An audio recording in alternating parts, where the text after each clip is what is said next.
Hello students, welcome back to our English class.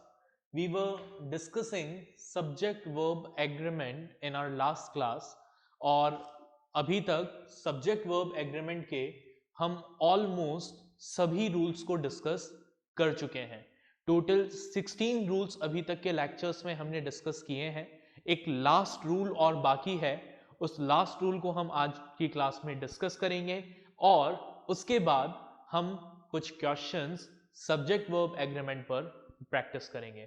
ठीक है, तो बिना टाइम वेस्ट किए हम हमारे लास्ट रूल को डिस्कस करते हैं. तो जो हमारा लास्ट रूल है विच इज रूल नंबर 17, वो रूल क्या कहता है देखिएगा ध्यान से. हमारा रूल कहता है a singular verb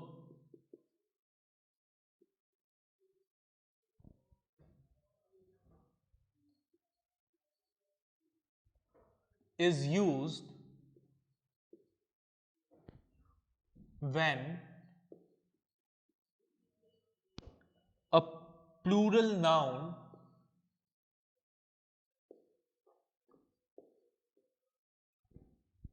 denotes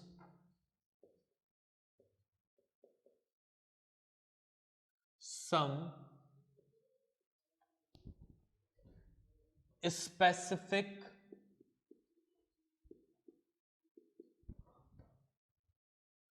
quantity or amount. ठीक है, तो क्या है हमारा रूल? हमारा रूल ये कहता है कि अगर कोई प्लूरल नाउन किसको डिनोट करता है, किसी स्पेसिफिक क्वांटिटी या फिर स्पेसिफिक अमाउंट को शो करता है, तो उस केस में भले ही नाउन प्लूरल क्यों ना हो, हम जो वर्ब यूज करेंगे that verb would be singular. वो वर्ब कौन सा होगा? सिंगुलर होगा. ठीक है, जल्दी से इसका एक एग्जाम्पल देखते हैं हम. ठीक है, तो एग्जाम्पल है 150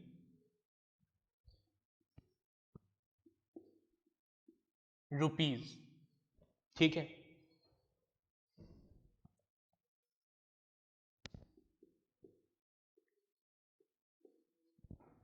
टू मच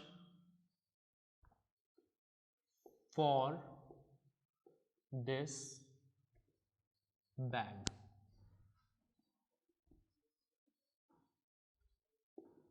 ओके, तो ये हमारे सामने एक एग्जाम्पल है 150 rupees dash too much for this bag. अब यहां पर क्या आना चाहिए? 150 rupees are too much for this bag या 150 rupees is too much for this bag. तो देखिए हमारा रूल कहता है कि प्लूरल नाउन, ठीक है, यहां पर 150 रुपीज क्या है? प्लूरल नाउन है. लेकिन ये प्लूरल नाउन किस चीज को रिप्रेजेंट कर रहा है? It is representing a quantity या अमाउंट. क्या रिप्रेजेंट कर रहा है? क्वांटिटी या अमाउंट? अमाउंट को रिप्रेजेंट कर रहा है. ठीक है, it is this plural noun 150 rupees is representing an amount. ये एक अमाउंट को रिप्रेजेंट कर रहा है. इसलिए as per the rules of subject verb agreement हम जो वर्ब यूज करेंगे वो वर्ब सिंगुलर फॉर्म में यूज करेंगे. तो हमारा वर्ब क्या होना चाहिए? इज. ठीक है, 150 rupees is too much for this bag. Clear? एक एग्जाम्पल और देखते हैं.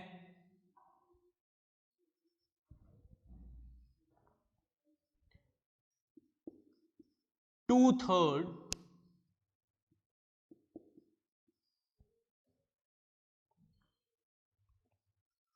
two-thirds of the city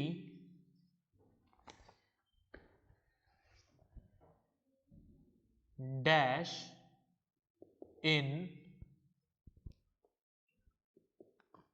rooms. अब यहां पर 2/3 of the city, 2/3 of the city, तो it is also what? It's a plural noun 2/3. ठीक है, सिंगल से ज्यादा है, वन से ज्यादा है, प्लूरल है, ठीक है, लेकिन ये किसको रिप्रेजेंट कर रहा है? It is representing a quantity, एक क्वांटिटी को रिप्रेजेंट कर रहा है। तो as per the rule of subject verb agreement, अगर कोई प्लूरल नाउन किसी क्वांटिटी या किसी अमाउंट को रिप्रेजेंट करता है तो वर्ब सिंगुलर होता है। तो यहां पर आंसर क्या होगा? 2/3 of the city is in ruins। ठीक है, तो आप इसको नोट कर लीजिए।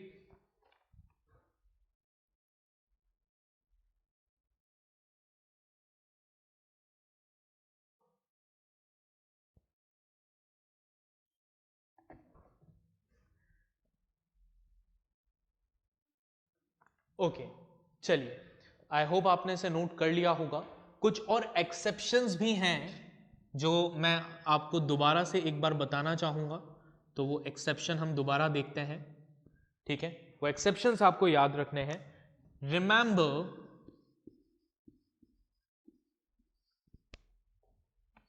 That a few nouns are always plural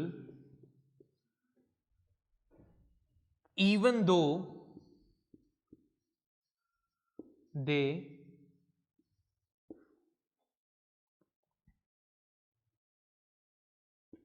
don't end in s and they always take a plural verb।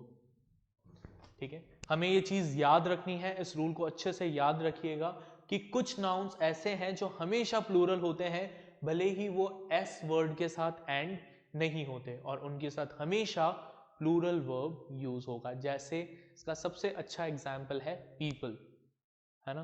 Peoples जैसा कोई वर्ड नहीं होता, PEOPLES जैसा कोई वर्ड नहीं होता। ठीक है, पीपल वर्ड होता है and it's a plural noun. ठीक है, एग्जाम्पल देखें।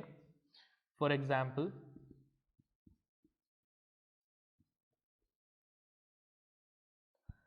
people have such strange ideas। अब यहां पर people जो है, it's not ending with S, ये एस वर्ड से एंड नहीं हो रहा है, बट स्टिल ये क्या है? इट्स अ प्लूरल नाउन, और इसीलिए जो हमने वर्ब यूज किया, हमने वर्ब भी कौन सा यूज किया? हैव यूज किया, which is a plural verb. Clear? एक और एग्जाम्पल लिख देखिए। The police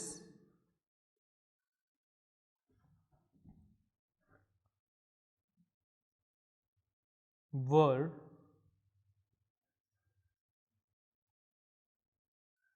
baffled। ठीक है, अब पुलिस जो है, it is also a plural noun. ठीक है, भले ही ये एस वर्ड से एंड नहीं हो रहा है, बट पुलिस हमेशा क्या कंसिडर किया जाता है? प्लूरल कंसिडर किया जाता है, और इसके साथ जो वर्ब यूज होगा वो वर्ब भी हमेशा प्लूरल होगा। ठीक है, आप इसको नोट कर लीजिए प्लीज।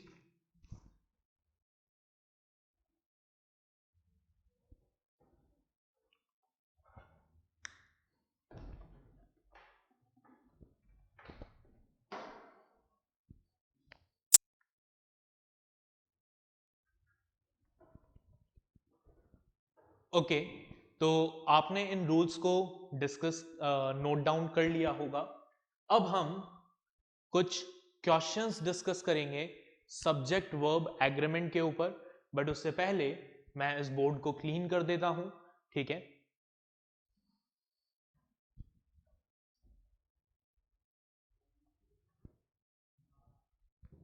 ओके, तो यहां पर हमारे सामने बोर्ड पर एक क्वेश्चन लिखा है, right?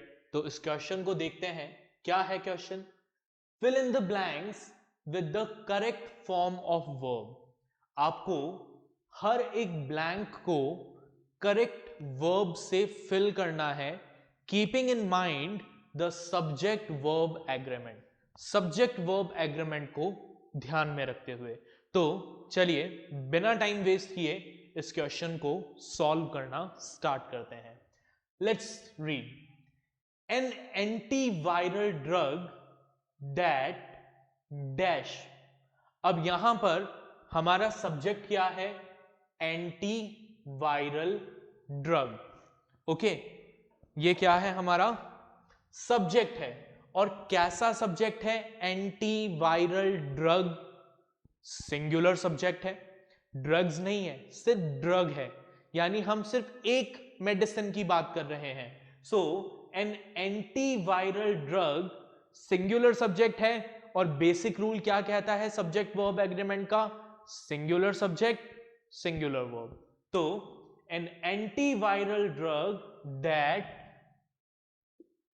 is widely used to treat hepatitis B dash become a major cause for some people infected with HIV।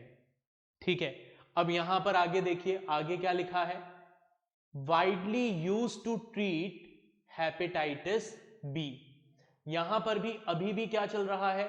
Singular subject चल रहा है, कोई प्लूरल सब्जेक्ट नहीं आया है। तो अगेन हम वर्ब कौन सा यूज करेंगे? Singular. An antiviral drug that is widely used to treat hepatitis B has become a major curse for some people infected with HIV who। अब यहां पर देखिए, यहां पर वर्ड आया है पीपल। ठीक है, मैंने क्या बताया था? पीपल वर्ड जो है ये क्या है? प्लूरल है।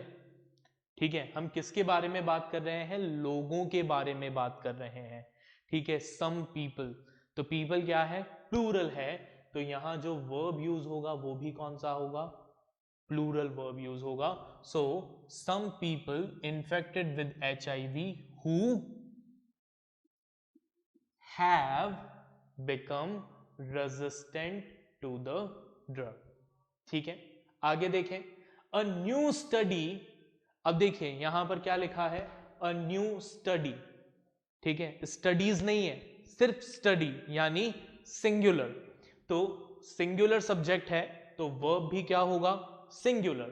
A new study has suggested that this could have major implications for over 4 billion people। This finding। अब this finding यहां पर भी क्या है? फाइंडिंग क्या है? सिंगुलर सब्जेक्ट है। ठीक है, तो कौन सा वर्ब होगा? सिंगुलर वर्ब होगा। So this finding is important for people. अब अगेन पीपल आ गया। ठीक है, पीपल वर्ड यूज हुआ। पीपल क्या है? प्लूरल वर्ड है। तो this finding is important for people who are jointly infected with hepatitis B and HIV। Scientist, S लगा हुआ है ना? ध्यान से देखिए, साइंटिस्ट सिंगुलर नहीं है, प्लूरल है। तो scientist are hopeful of finding some more such drugs to cure hepatitis B। Till now no cure। No cure, cure क्या है? सिंगुलर है। ठीक है, सब्जेक्ट है। तो no cure is available for HIV।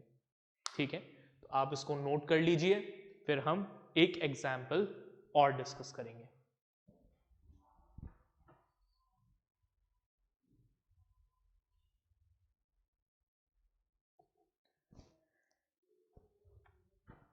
तो आपने इसको नोट कर लिया होगा। हम इसको अब इरेज करेंगे और नया एग्जाम्पल डिस्कस करेंगे।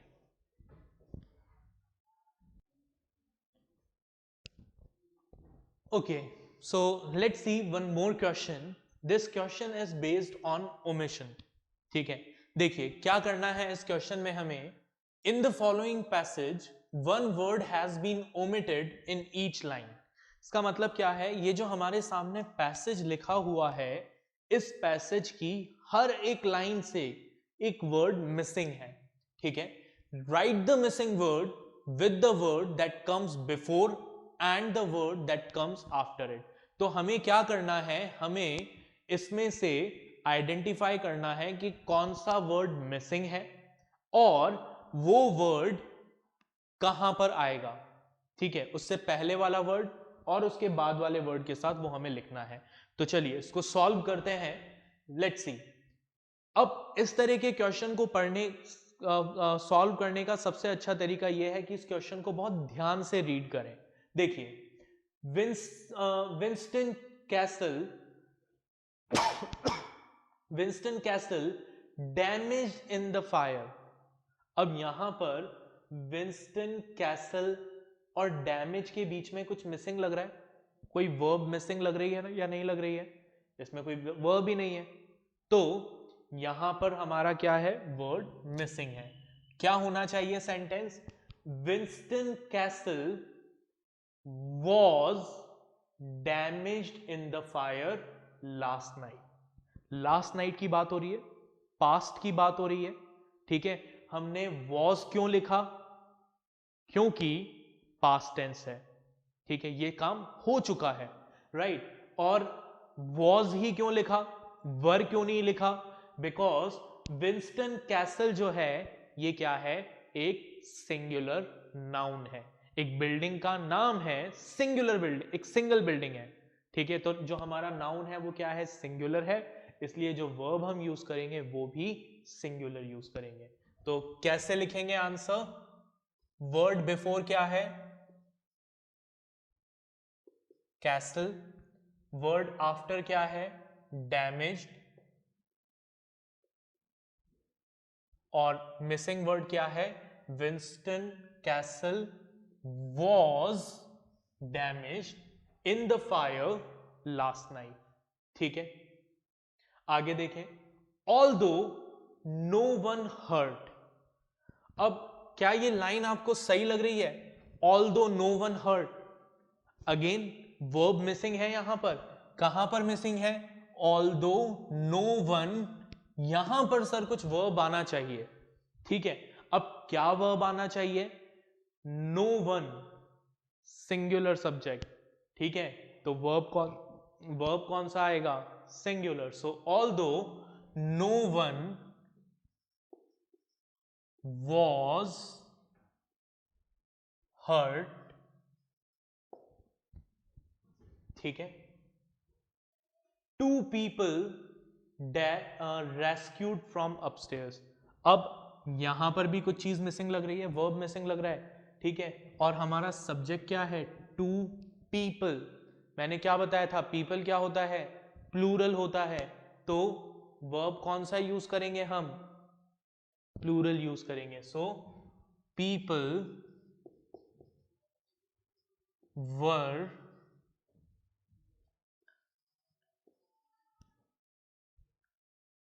rescued। ठीक है, then it not that there was no damage. अब यहां पर भी ये जो लाइन है हमारी, इट नॉट, मैच नहीं हो रहा है, सूट नहीं हो रहा है, मतलब इस जगह कुछ मिसिंग है। तो क्या आएगा? It is not.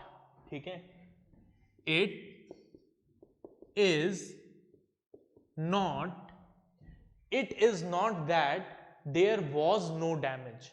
ठीक है, a number of priceless paintings destroyed. अब पेंटिंग्स डिस्ट्रॉयड के बीच में भी कोई वर्ब गायब है। ठीक है, अब पेंटिंग्स क्या है? प्लूरल सब्जेक्ट है, तो वर्ब क्या होना चाहिए? प्लूरल। सो देखें क्या आएगा यहां पर, पेंटिंग्स were destroyed, ठीक है, a number of priceless paintings were destroyed. अब सेंटेंस लग रहा है ना सही. नेक्स्ट देखिए, it not known how the fire started. अब यहां पर भी क्या है, कोई वर्ड मिसिंग है. So it is not known how the fire started.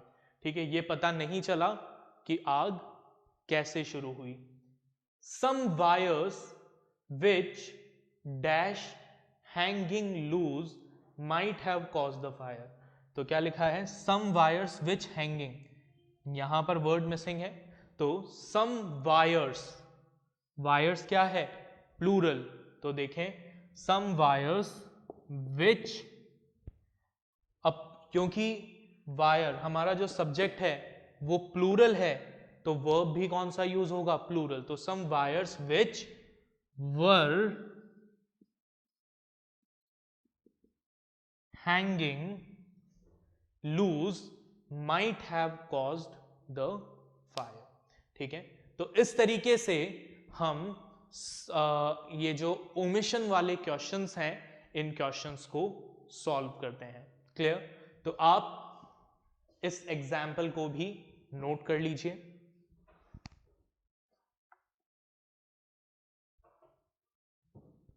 Okay, तो आपने ये एग्जाम्पल नोट कर लिया होगा. विद दिस हमारा ये जो टॉपिक है सब्जेक्ट वर्ब एग्रीमेंट, ये टॉपिक कंप्लीट होता है. आई होप आपको सब्जेक्ट वर्ब एग्रीमेंट टॉपिक अच्छे से समझ में आ गया होगा, और आगे जब आपको इस टॉपिक से रिलेटेड क्वेश्चंस मिलेंगे तो आप उन क्वेश्चंस को अटेम्प्ट कर पाएंगे. ठीक है, नेक्स्ट क्लास में हम एक नया टॉपिक डिस्कस करेंगे. ठीक है, till then take care, bye everyone.